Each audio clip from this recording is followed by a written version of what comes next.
Hello guys, welcome back to my channel.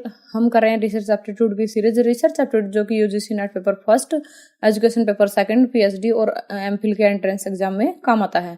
चलिए start करते हैं। टॉपिक बहुत ही हेल्पफुल है और इसके अंदर हमने पूरी रिसर्च को कवर किया है। हमने एक एक छोटे छोटे टॉपिक को यहाँ पे उठा करके एमसीक्यू तैयार किए हैं। तो देखिए फर्स्ट क्वेश्चन है आपका, according to Mouly the type of research method is. देखिए मोली जो है उनके अकॉर्डिंग जो रिसर्च का जो मेथड है वो कौन सा है, ठीक है। हिस्टोरिकल मेथड है, सर्वे मेथड है, एक्सपेरिमेंटल मेथड है या फिर all of the above method. तो कहता है कि जो टाइप ऑफ रिसर्च मेथड होते हैं उनमें से एक इनके अकॉर्डिंग कौन सा है। तो क्या कौन सा होगा फ्रेंड्स, ये सारे के सारे क्या है, रिसर्च मेथड है। डी ऑप्शन यहाँ पे करेक्ट है।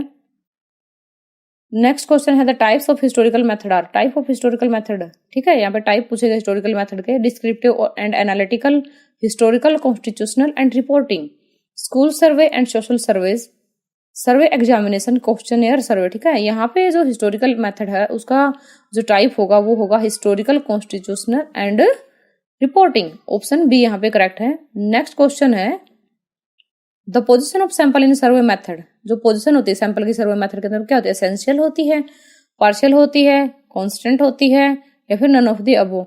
देखिए ये जो सर्वे मेथड होता है उसके अंदर जो सैंपल की जो पोजीशन होती है वो एसेंशियल होती है, क्योंकि जब हम कोई भी सर्वे करते हैं तो हमारे पास जो सैंपल होता है वो बहुत ही जरूरी होता है। किसी सैंपल के बिना तो हम सर्वे कर ही नहीं सकते, ठीक है। पहले हम अपना सैंपल लेते हैं कि हमने 10 लोगों पे सर्वे करना है, 20 लोगों पे करना है, 50 लोगों पे करना है, 1000 पे करना है, ठीक है। जितने लोगों पे सर्वे करना होता है सबसे पहले हम अपना सैंपल सिलेक्ट करते हैं, उसके बाद हम सर्वे करते हैं, ठीक है। तो इसलिए क्या होगा, एसेंशियल होगा। नेक्स्ट क्वेश्चन है the control in survey method is required. Control की क्यों जरूरत होती है सर्वे मेथड के अंदर। टू ए ग्रेट एक्सटेंट ये ज्यादा मतलब महत्व रखता है या फिर ये लेस एक्सटेंट कम महत्व रखता है, नॉर्मल महत्व रखता है या फिर नॉट एट ऑल, ये कोई भी महत्व नहीं रखता। देखिए जो कंट्रोल होता है सर्वे मेथड के अंदर वो बहुत कम महत्व रखता है। देखिए सर्वे मेथड के अंदर हम सर्वे करने जाते हैं तो हम किसी से भी अपना जो डाटा होता है वो फिल करवाते हैं। देखिए हम उसके अंदर क्या है, किसी पे कंट्रोल नहीं कर सकते, बस हम अपने आप पे खुद पे कंट्रोल रख सकते हैं बट किसी पे कंट्रोल नहीं कर सकते। जो क्वेश्चन हमारे तैयार होते हैं या जो क्वेश्चनेयर या फिर जो भी कोई टेस्ट हमारे पास होता है उसी के अकॉर्डिंग जो रिस्पोंडेंट होते हैं वो हमारे सर्वे को भर देते हैं। इसलिए यहाँ पे कंट्रोल क्या है, एक लेस एक्सटेंट की जो है भूमिका निभाता है।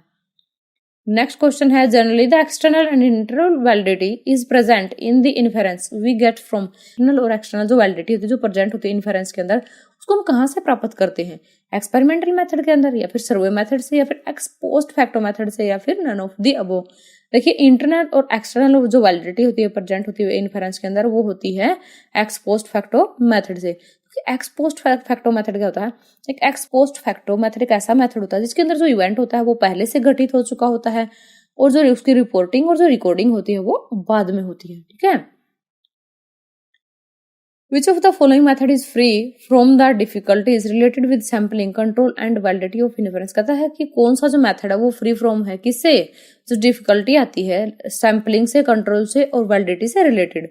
तो देखिए हिस्टोरिकल मेथड है, फिलोसफिकल है, एक्सपेरिमेंटल है, सर्वे मेथड। इसका आंसर होगा हिस्टोरिकल मेथड, क्योंकि जो हिस्टोरिकल मेथड होता है उसके अंदर जो पास्ट की जो घटनाएं होती है उनके ऊपर हम स्टडी करते हैं और जो पास्ट की घटनाएं होती है उनको उनके ऊपर स्टडी क्यों की जाती है, क्योंकि हम जो प्रेजेंट होता है हमारा उसको अंडरस्टैंड करने के लिए, ठीक है, उनके ऊपर स्टडी करते हैं।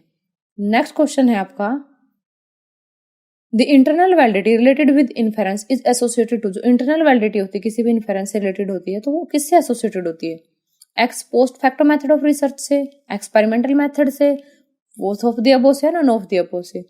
तो इसका करेक्ट आंसर होगा एक्सपेरिमेंटल मेथड ऑफ रिसर्च, क्योंकि यहाँ पे बात किसकी हो रही है, इंटरनल वैलिडिटी की, ठीक है।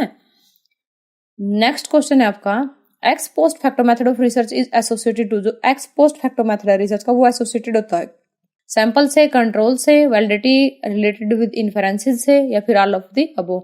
देखिए यहाँ पे जो एक्स पोस्ट फैक्टो मेथड होगा रिसर्च का वो एसोसिएटेड होगा ऑल ऑफ दी अबव से, क्योंकि उसके अंदर सैंपल भी लेना होता है, कंट्रोल भी करना होता है और जो वैलिडिटी होती है इन्फेरेंस से रिलेटेड वो भी यहाँ पे मायने रखती है।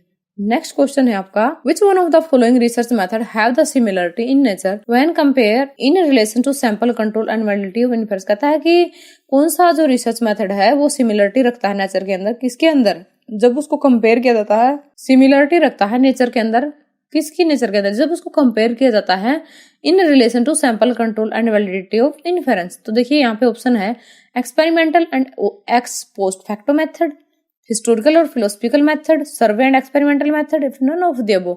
देखिए यहाँ पे राइट आंसर होगा आपका historical and philosophical method.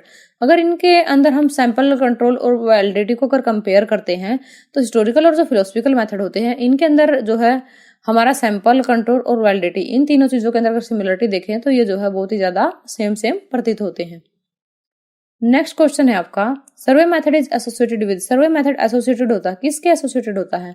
Those exercises which are continued regularly, वो एक्सरसाइज जो लगातार हो रही हैं, या फिर वो प्रोसेसेस जो लगातार हो रही हैं, या फिर वो एक्सपीरियंस जो हम पहले ही क्या है रियलाइज किए जा चुके हैं, या फिर ऑल ऑफ दी अबो। देखिए सर्वे मेथड एसोसिएटेड होता है ऑल ऑफ दी अबो के, जिसके अंदर एक्सरसाइज लगातार हो रही है, प्रोसेस भी लगातार हो रही है, और जो एक्सपीरियंस होता है उनको रियलाइज किया जा चुका है।